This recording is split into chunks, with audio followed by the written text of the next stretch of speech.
many congratulations, Rohini ji, for this second book of yours.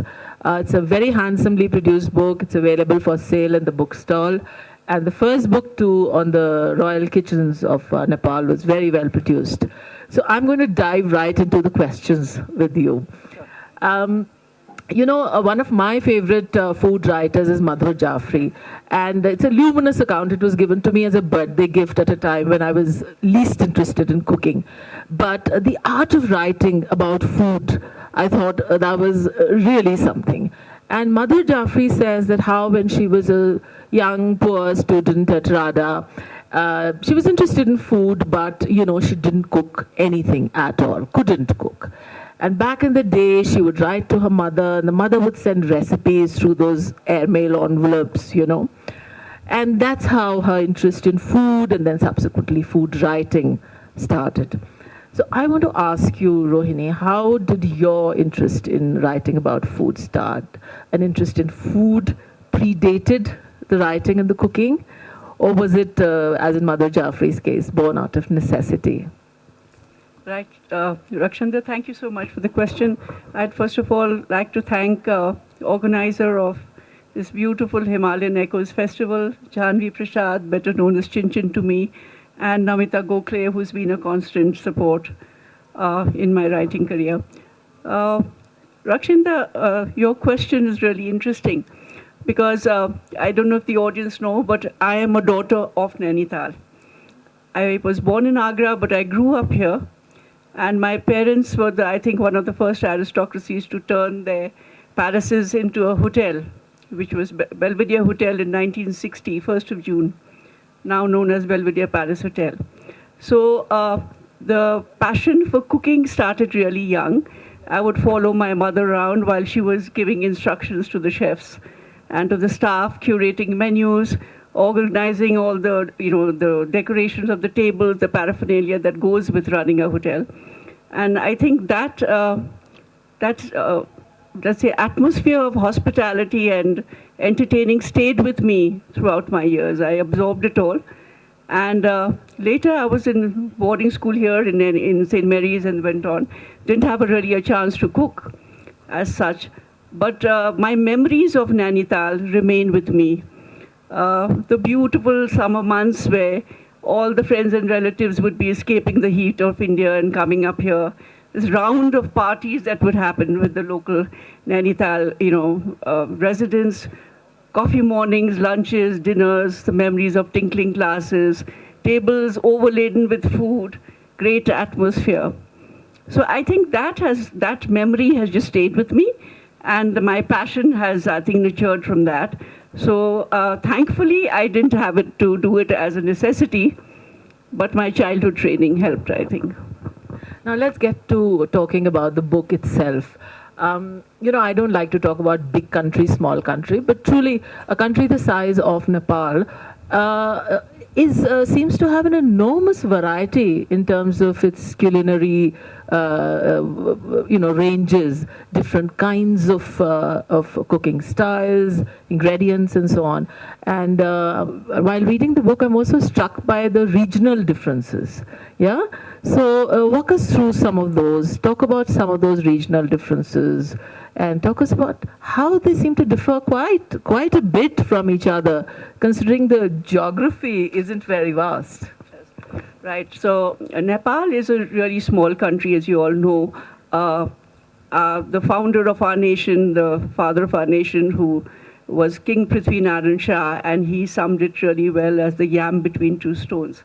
So we are the little yam between massive China and India. And my second book is the Nepal Cookbook, 108 Regional Recipes. And I tried to go into all. Prithvi Narayan Shah is again called Nepal. I'm going to say it in Nepali and then translate it. Char Jati Chhattis Varnako Phulwari. So it translates at 4 castes and 36 different ethnic communities, a garden of 4 castes and ethnic communities. So when I started researching on my second book, I couldn't have done more than 10. So I've taken just 10 of the main ethnic communities. And the regional food, like you said, it totally depends on the climate and the topography of the area that we are talking about. So to make it easier for the reader, and for myself actually, I've laterally divided Nepal into three. And the northern part, which is influenced greatly by China and Tibet, is the high mountain regions. We boast of 8 of the highest mountains in the world. And of course, Sagarmatha, which is Mount Everest, is the main one. And this area is resident to the Sherpas and the Thakalis, the very hardy people. So in this area, because it was so miserably cold for most of the months, their local produce is basically barley and buckwheat and maize, potatoes, radishes. For months, they don't have seasonal vegetables or grains.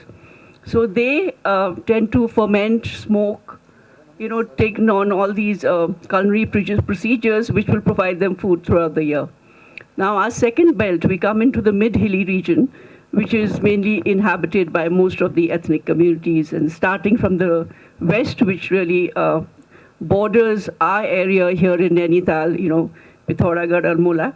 And we start with the Thakuris, Brahmins, Chhetris, Tamangs, Gurungs. These are all the martial races. And we come down to the Nepal Mandala, Kathmandu Mandala, which is inhabited by the really gifted Newar community, which are the indigenous people of Kathmandu. And shifting east, we go to the Rais and the Limbus, which are the Kirati tribes. So in this belt, it is a very fertile belt, and we get most of the grains and the seasonal vegetables. So their food, basically Nepali food, if you think of Nepali food, what do we say? We say dal, bhat, tarkari, masu.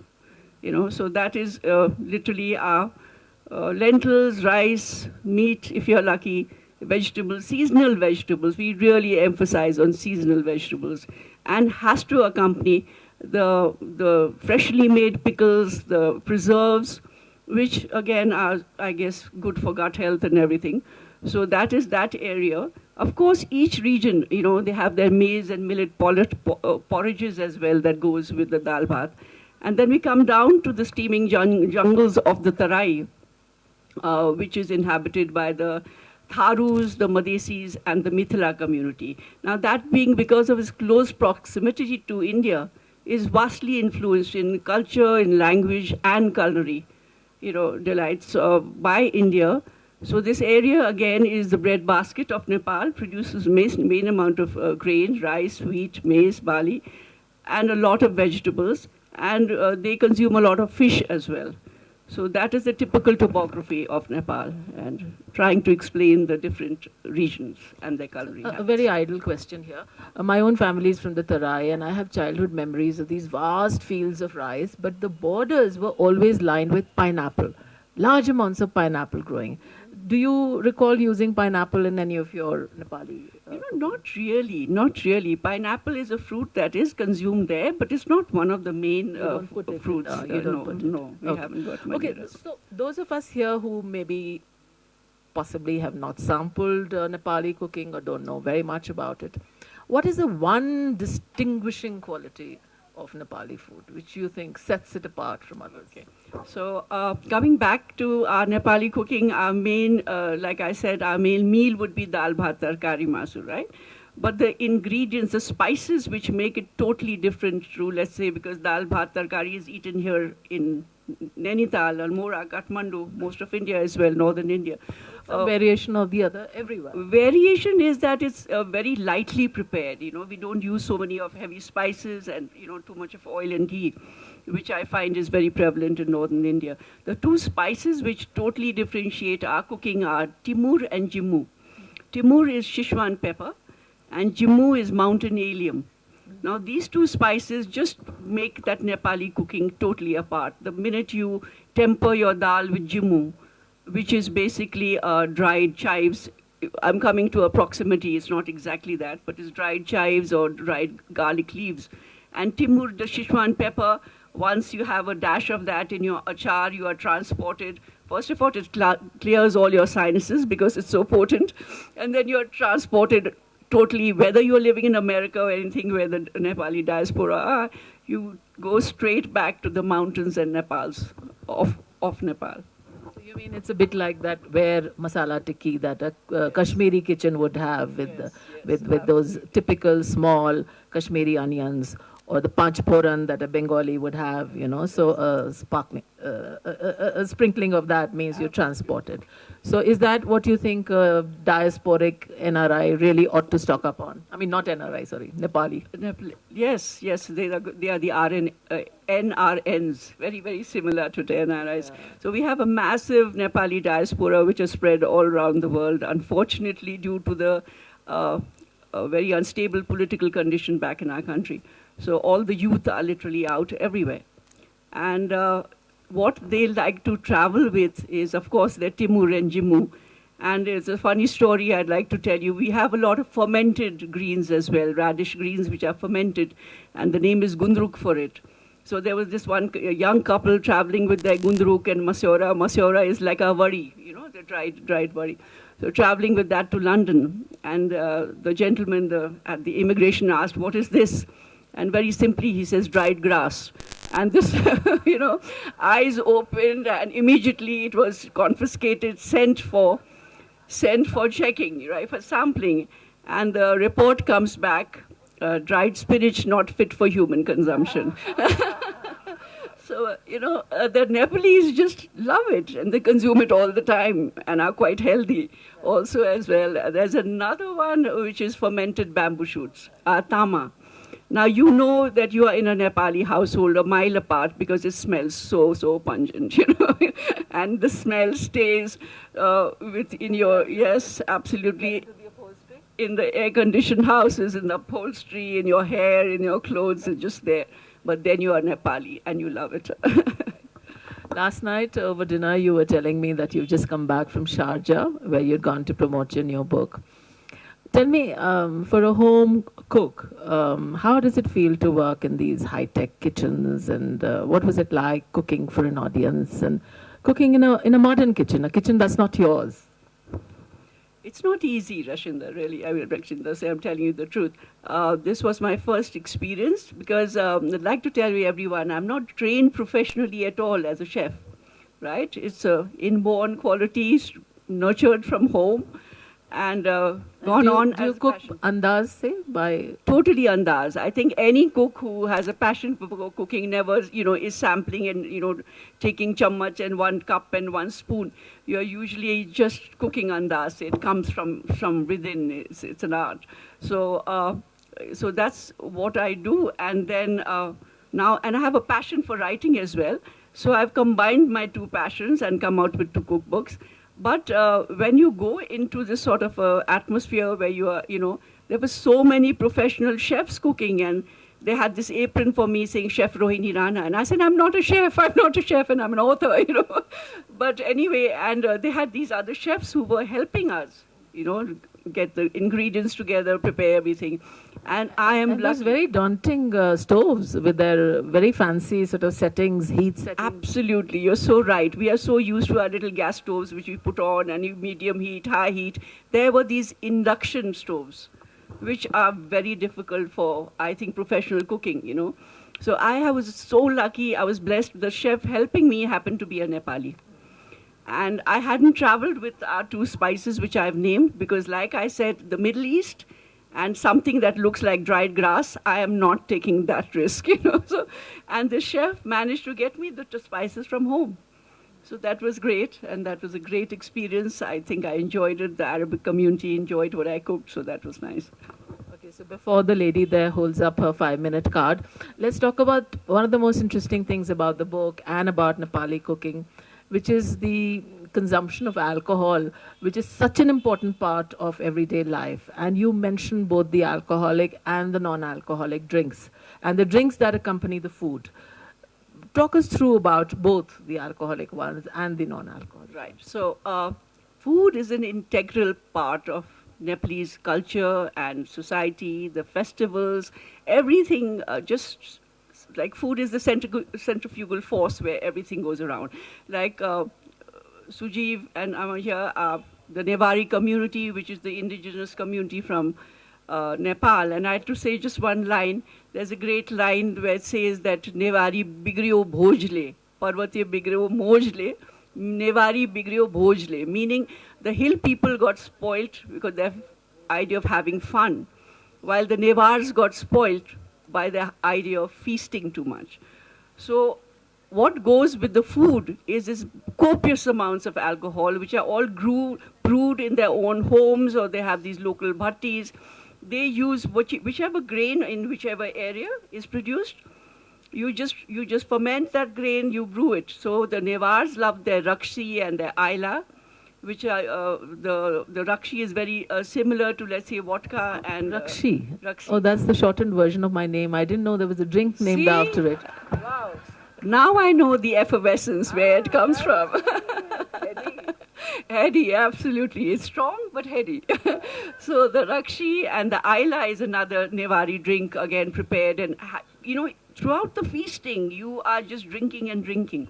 And there's this great tradition with the Nevari community again, where the new bride, poor girl, all her capabilities and skills are tested when she comes into the house. There's this big party. And in this little matti ka pala, they have this little karuas, and she has to pour this drink from a beautiful vessel called a karua, and she has to take the string up. The liquid has to go right up and then right down, and she's not supposed to spill a spot outside that little. And I can imagine how nervous she is, but anyway, she's judged like that, So there's from the northern region we have chang. Chang is again a very interesting drink, again millet, barley, whatever's growing in that area, and hot water. It's a milky sort of a drink, and hot water is poured over it, and you drink it through a straw. So there's tongba, there's chang. The tongba is consumed by the Rai Limbu community, chang by the Sherpas in the north, and the Tamangs and the Gurungs, and now they've started a very interesting drink called, actually it's been there for quite a long time, called Marfa brandy. We are getting a little modern. So Marfa is an area in Mustang area, in the northern area, which produces a lot of apples. So they ferment the apples and they produce a Marfa brandy, which is coming into local produce. And the latest one I've just heard of is the Yasar Gumba whiskey. Now Yasar Gumba is a fungus worm, literally, which is found above 12,000 feet. And it is one of the most, like your Gucci mushrooms. This is extremely expensive. It's supposed to have qualities of an aphrodisiac. And so they've started this whiskey. The person who's produced it was showing me this whiskey bottle with one worm inside it. Now, I don't know how much essence goes into the whole whiskey bottle, but he was raving about it. Coming to the non-alcoholic drinks, we have our usual Nibu Pani. The Indian version would be Kagadi Sharbat. We have a lot of sharbats, Ginger, not that much really, unless it's a kara when you're not feeling well or something, then they would be using a ginger. We have butter tea, yak tea, which is in the northern area, salted yak butter tea, which is supposed to keep the cold out and supposed to energize you in the colder regions. And then another Nevari drink again I come to is the paukwa, which is a lapsi drink. Lapsi is a tree indigenous mainly to Nepal. It's called hog plum. And there's this little fruit which make a really good achar as well, and it's introduced in the food. But the drink, they infuse it with salt and, red chili and a little bit of sugar. And it's had at the end of the meal, which aids digestion. So it's a very interesting drink again. And of course, we have to top it up with our masala chai. So your first book was the Rana Cookbook, Recipes from the Palaces, and now this. Would it be fair to say that this is what the ordinary Nepalese person eats, and so this is meant for the common person? And if so, how does it differ from what is cooked in the palaces? Is it in terms of ingredients, styles, or just serving?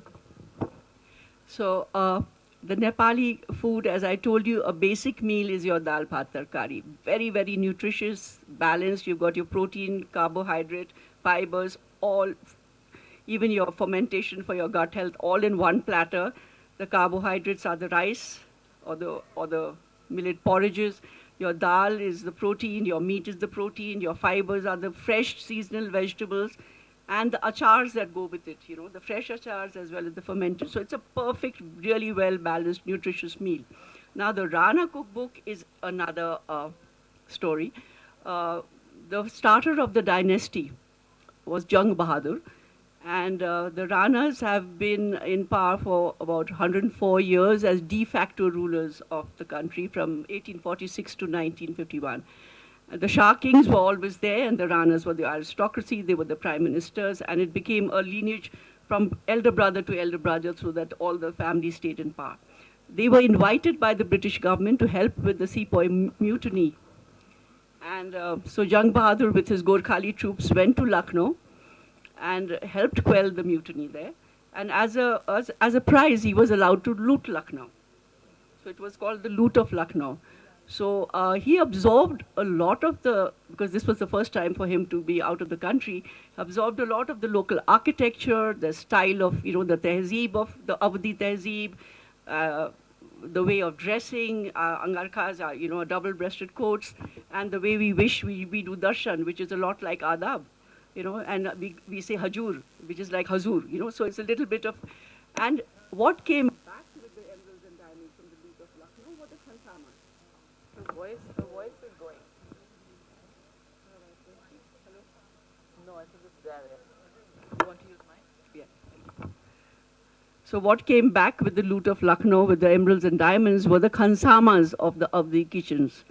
And these khansamas influenced the local cuisine. So the simple dal bhat tarkari was elevated to a different level because a lot more grease and spices were added to it.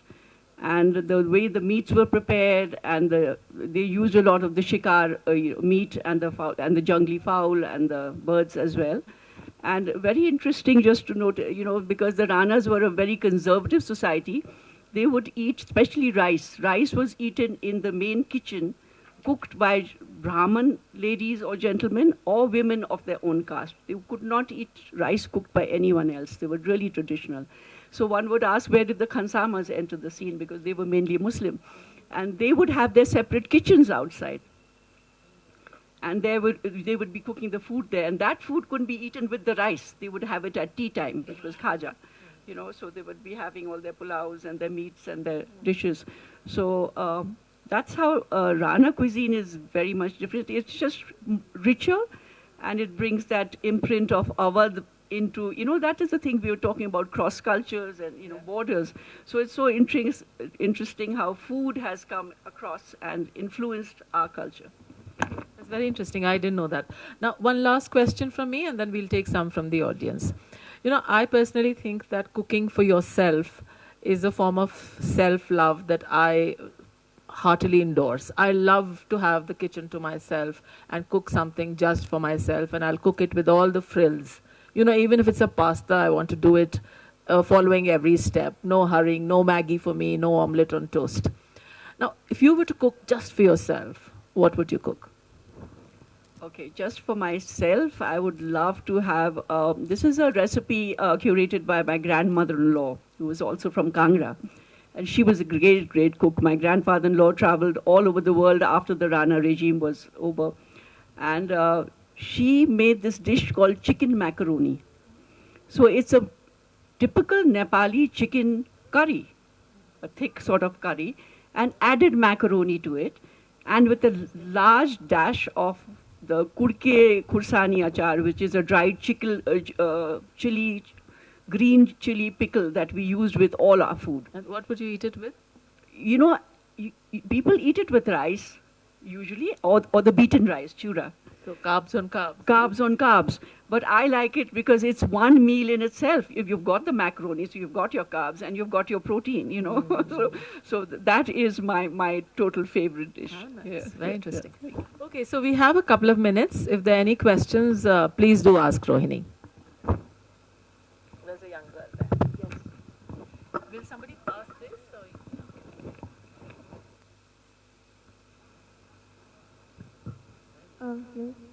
Good morning to all. I'm Avni Anand from All Saints.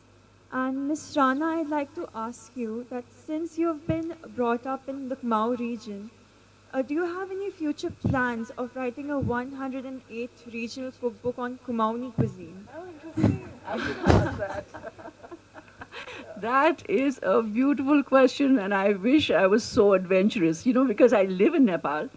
So it's very difficult to do a cookbook, unless you are in that region. But it would be a very interesting idea to do a Himalayan cookbook or something like that, which would integrate all the Kumaon, Almora, Nepalese recipes as well. Great idea. Thank you. I'll work on it.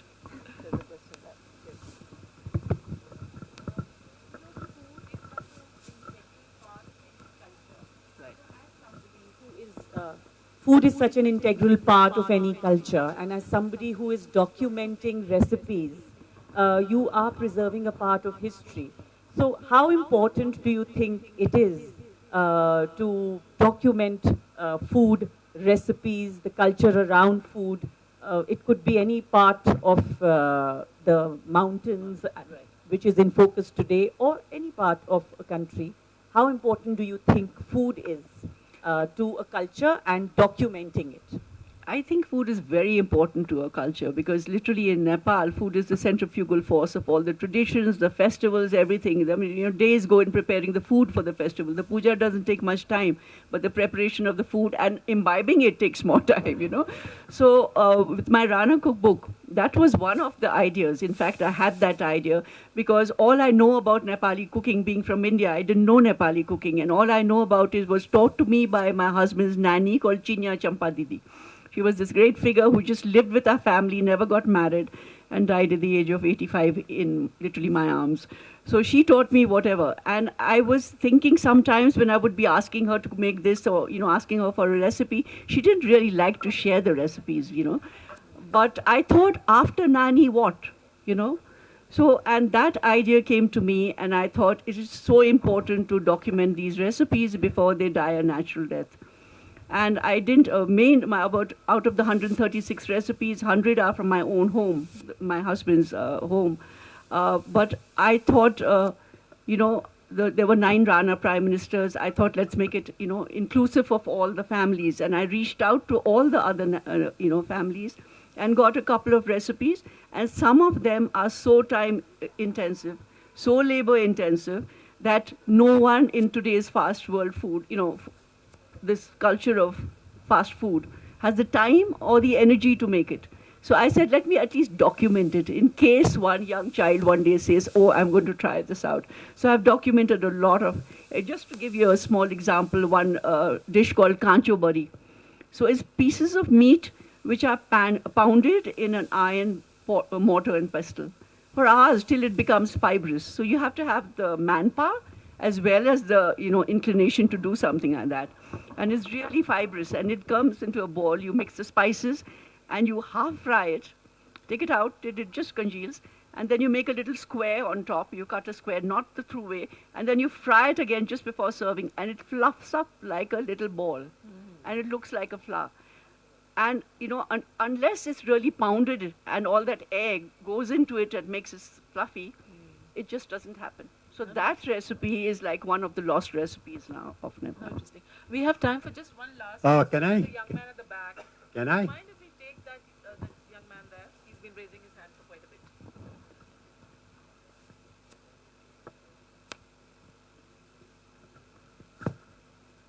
Good afternoon, ma'am. Good afternoon. This is Rishabh Rawal from Kumaon University, Department of History. Right. First of all, thank you for delighting us with showcasing Nepal geocultural identity through foods and culture. So my question is a comparative question. If we talk about Indian Himalayan regions, most of the communities of and people of Indian Himalayan regions had shifted to northern plains, due to which fooding habits have completely changed. So this type of impact is also seen in Nepal. If we say Nepal, most of the place in Nepal comes under Himalayan region. So can you light up on that aspect, the change in About migration? about migration? Yeah, and sure. food habits? So a lot of the Nepali diaspora, the young people have moved abroad really, not, a lot into India. and a lot into America, Australia, everywhere, literally everywhere in the world. I was in Sharjah at the duty free. There were 5 Nepalese helping us and giving me presents. They were so happy that there was a Nepali there. So they have taken back their food culture to wherever they are. And at least one meal, however hard they're working, they will bake their dal bhat tarkari. They carry their chura, which is their beaten rice. They carry their gundruk, whether people are approving it or the immigration likes it or not. But and the spices, there's a funny story where there's one of the previous ambassadors, American ambassadors who was in Nepal for a long time and loved the Nepali food, bought my book when he was in California, the Rana Cookbook. And he sent me this picture. I've got my Rana meal. I'm finally, happy to be in America, though I've taken a part of Nepal with me. And he said the only thing I couldn't get was the jimmu. So my dal didn't taste as well because I couldn't temper it. And I told him use dried, garlic, use chives. Then he sends me a mail after 10 days saying, guess what? My jimmu arrived on Amazon. So I think Nepali cuisine, whether, whichever regional cuisine, thanks to our global linkage all over the world, the Nepalese have traveled the world and so has their spices and food. Thank you. How are we doing for time? Do we have time for a last question? Okay, so you'll have to keep it to ask Rohini later once she's off the stage. So keep your questions. I'm sure she'll be happy to answer your questions later. Thank you very much. This was lovely. Thank you. For more such videos, subscribe to the NewsX YouTube channel, hit the bell icon.